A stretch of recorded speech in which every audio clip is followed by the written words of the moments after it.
Hello students, this is Ankita. Welcome to Global Online NEET. तर students, आजच्या आपल्या या सेशनमध्ये आपण बघणार आहोत की आता आपल्याला पर्सेंटाइल समजले आहेत, तर आता पुढे ॲडमिशनची काय प्रोसेस असणार आहे. पर्सेंटाइल समजल्यावर आता पुढे नेमकं करायचं काय आहे, प्रवेश प्रक्रियासाठी काय करावे, या सगळ्या तुमच्या प्रश्नांची उत्तरं तुम्हाला या सेशनमध्ये मिळणार आहेत. विद्यार्थी मित्रांनो, आता PCM ग्रुपचा रिझल्ट आउट झालाय, त्याचबरोबर आता उद्या PCB ग्रुपचा रिझल्ट आउट होईल. तर तुम्हाला पुढे ॲडमिशन कशा पद्धतीने घ्यायचंय तर हे या व्हिडिओमध्ये आपण जाणून घेणार आहोत. तर हा व्हिडिओ एंडपर्यंत नक्की बघा. विद्यार्थी मित्रांनो, तुम्ही जर अजून आमचं चॅनल ग्लोबल ऑनलाईन नीट सबस्क्राईब केलं नसेल तर please subscribe our channel Global Online नीट for the latest update regarding MST CET 2025. Yes students, तर आपण आता आपल्या सेशनला सुरुवात करूया. तर विद्यार्थी मित्रांनो, तुम्ही बघू शकता की आता आपला CETचा PCM या ग्रुपचा रिझल्ट आउट झालाय. तर लवकरच तुमचं स्कोअर कार्ड आहे. तर स्कोअर कार्ड आल्यानंतर what you have to do की आपल्यासाठी आधी ह्या दोन्ही ह्याच्या परीक्षा एकाच ह्याच्यावर व्हायच्या, बट दोन्ही ह्याच्या म्हणजे इंजिनिअरिंग आणि फार्मसी दोन्ही क्षेत्रातल्या परीक्षा एकाच ह्यावर व्हायच्या आणि त्यांचे रिझल्ट, त्यांची ॲडमिशन प्रोसेस देखील एकाच प्लॅटफॉर्मवर व्हायची किंवा एकाच पोर्टलवर व्हायची. पण आता विद्यार्थी मित्रांनो काय असणार आहे तर न्यू कॅप पोर्टल ओपन होणार आहे. इंजिनिअरिंगसाठीचं पोर्टल वेगळं असणार आहे आणि फार्मसीसाठीचं पोर्टल हे वेगळं असणार आहे.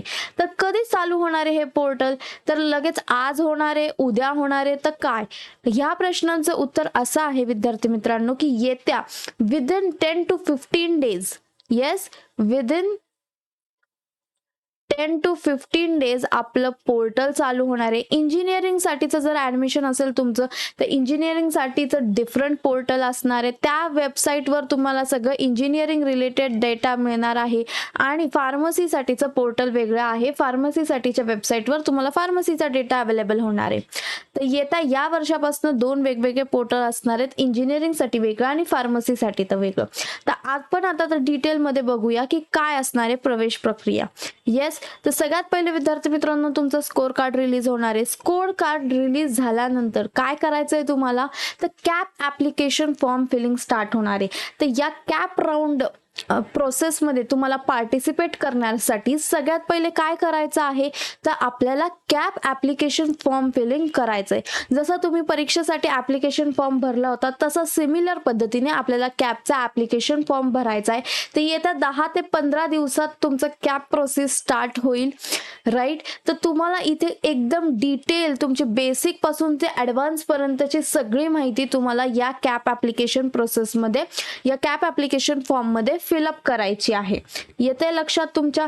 नेक्स्ट काय होणार आहे तर तुमची स्क्रुटिनी व्हेरिफिकेशन होणार आहे. तर स्क्रुटिनी व्हेरिफिकेशन हे नक्की काय आहे विद्यार्थी मित्रांनो, तर कॅप ॲप्लिकेशन फॉर्म फिलिंग करताना तुम्ही तुमचे डॉक्युमेंट्स अपलोड करता. तर या डॉक्युमेंट्स जेव्हा तुम्ही अपलोड करता, हे डॉक्युमेंट्स अपलोड करताना त्या डॉक्युमेंट्सला व्हेरीफाय होणं गरजेचं आहे. तर स्क्रुटिनी व्हेरिफिकेशन म्हणजे काय तर ही एक प्रोसेस आहे जिथे तुमचे डॉक्युमेंट्स व्हेरीफाय होतात. तर तुमचे डॉक्युमेंट्स इथे दोन पद्धतीने व्हेरीफाय होतात, एक तर ऑनलाईन मोडने, येस, एक तर ऑनलाईन मोडने किंवा ऑफलाईन मोडने. तर जर तुम्ही ऑनलाईन मोड सिलेक्ट केला विद्यार्थी मित्रांनो तर जे काही तुमचे डॉक्युमेंट्स अपलोड झालेले आहेत ते ऑनलाईन व्हेरीफाय करून येतात. आणि जर तुम्ही ऑफलाईन मोड सिलेक्ट केलं तर एक तुम्हाला स्क्रुटिनी सेंटर दिलं जातं, एक पर्टिक्युलर कॉलेज जिथे तुम्हाला तुमचे डॉक्युमेंट्स घेऊन जावं लागतं आणि तिथे डॉक्युमेंट्स तुमचे तिथे व्हेरीफाय होतात ऑफलाईन मोडमध्ये. एकदा तुमचं स्क्रुटिनी व्हेरिफिकेशन झालं तर तुम्हाला काय होणार आहे तर तुमची प्रोव्हिजनल मेरिट लिस्ट डिस्प्ले होणार आहे. तर ही प्रोव्हिजनल मेरिट लिस्ट काय असते विद्यार्थी मित्रांनो, तर या प्रोव्हिजनल मेरिट लिस्टमध्ये तुम्हाला तुमचा रँक कळतो. ऑल ओव्हर महाराष्ट्र तुमचा रँक काय असणार आहे हे तुमच्या लक्षात येईल कुठून तर प्रोव्हिजनल मेरिट लिस्ट नंतर.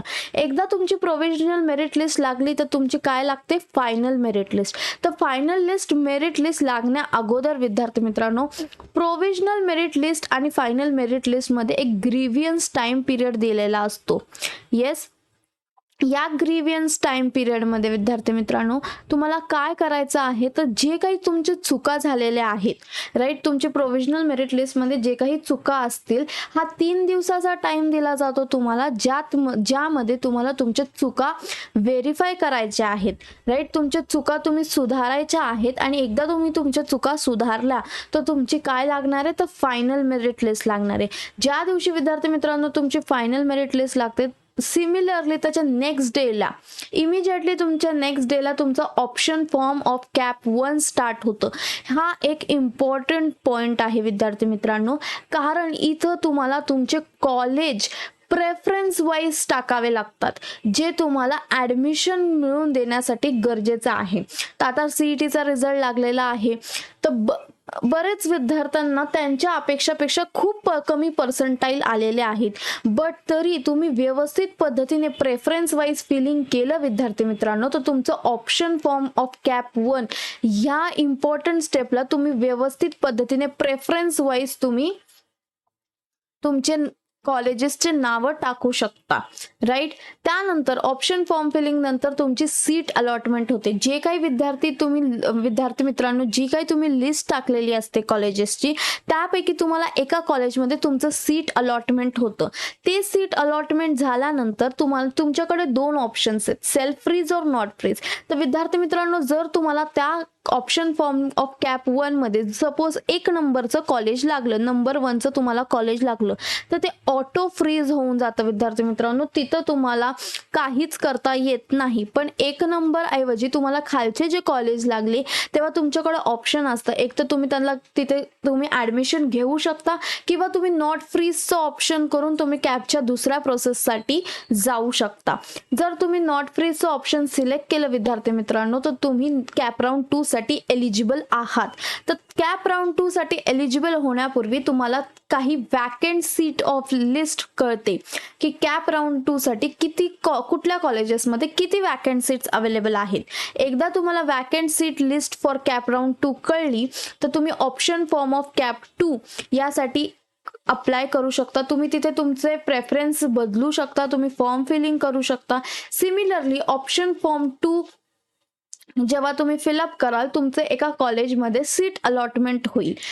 सीट अलॉटमेंट झाल्यानंतर तुमच्याकडे 2 ऑप्शन्स असतात, एक तर तुम्ही सेल्फ फ्रीज करू शकता किंवा नॉट फ्रीज करू शकता. सेल्फ फ्रीज केल्यानंतर तुमचं त्या पर्टिक्युलर कॉलेजमध्ये ॲडमिशन होऊन म्हणजे ॲडमिशन तिथे कंप्लीट होतं. बट जर तुम्ही नॉट फ्रीजचं ऑप्शन सिलेक्ट केलं विद्यार्थी मित्रांनो, तर तुम्हाला पुढच्या राऊंडसाठी तुम्ही एलिजिबल आहात. त्या पहिले तुम्हाला तुमची वॅकंट नंबर ऑफ सीट कळते, जी vacant seat list for CAP 3 असते. त्यानंतर तुम्ही ऑप्शन फॉर्म ऑफ कॅप 3 केल्यानंतर तुम्हाला सीट अलॉटमेंट ऑफ कॅप 3 कळते. एकदा तुम्ही सीट अलॉटमेंट केली, हा तुमच्यासाठी लास्ट ऑप्शन आहे. एकदा तुम्ही सीट अलॉटमेंट केली तर तिथं तुमचं ॲडमिशन कंप्लीट होतं. येस, तर विद्यार्थी मित्रांनो आता तुम्हाला प्रश्न असेल की मॅडम 4th कॅप राऊंड 4 पण आहे, पण अजून विद्यार्थी मित्रांनो CET सेलकडनं ऑफिशियली काही कॅप राऊंड 4 साठी नोटीस आलेली नाहीये. त्यामुळे या व्हिडिओत मी तुम्हाला कॅप राऊंड 4 बद्दल काहीच सांगत नाहीये. कॅप राऊंड 3 पर्यंत आपल्याला जे माहिती आहे, तुम्हाला कॅप राऊंड 3 मध्ये तुमचं ॲडमिशन कुठल्या तरी कॉलेजमध्ये सेल्फ फ्रीज करून तिथे ॲडमिशन घ्यावं लागतं. या ॲडमिशन इथे कंप्लीट होऊन जातं. येस विद्यार्थी मित्रांनो, येते लक्षात.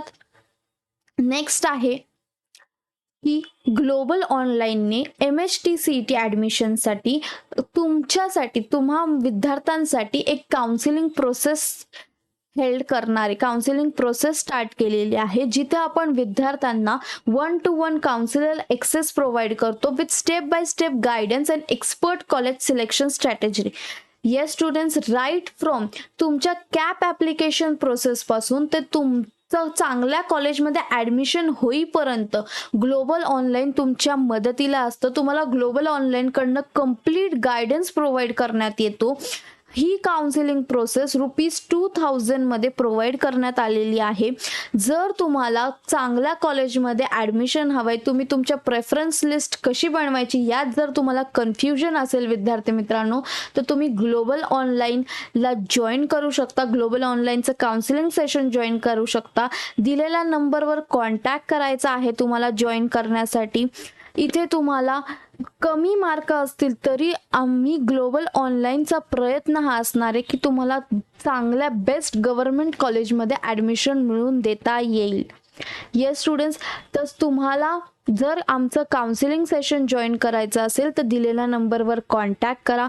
तुमचे फ्रेंड्स, फॅमिली, रिलेटिव्समध्ये ज्यांना कोणाला इंजिनिअरिंग किंवा फार्मसी या क्षेत्रात ॲडमिशन घ्यायचे आणि त्यांना काउन्सिलिंगची गरज आहे तर ग्लोबल ऑनलाईन हे रेकमेंड करा. त्यांना हा व्हिडिओ फॉरवर्ड करा जेणेकरून तुम्हाला तुमच्या सर्व प्रश्नांची उत्तरं मिळतील.